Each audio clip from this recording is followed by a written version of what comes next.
ce traitement médicamenteux peut être varié.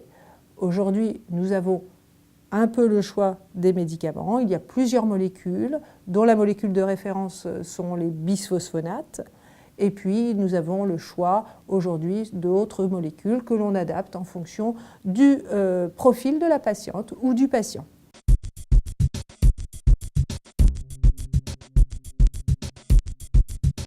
Alors, parmi les choix thérapeutiques, en dehors des bisphosphonates, il y a d'autres molécules à adapter en fonction du profil de patient.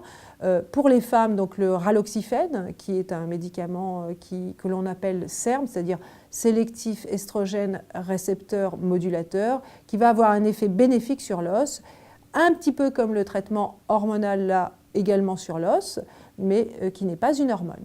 Et puis, il y a un autre médicament qui est un médicament qu'on appelle ostéoformateur et qui s'appelle le tériparatide, qui est l'hormone parathormone, qui va avoir un effet bénéfique sur l'os, à condition, dans cette situation, d'avoir une fragilité osseuse sévère, c'est-à-dire une ostéoporose avec au moins 2 fractures vertébrales.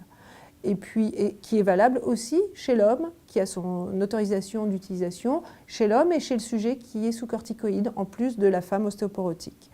Et enfin, il y a d'autres molécules. Alors heureusement, nous avons une recherche qui est extrêmement large et tout à fait florissante actuellement sur tout ce qui est thérapeutique osseuse.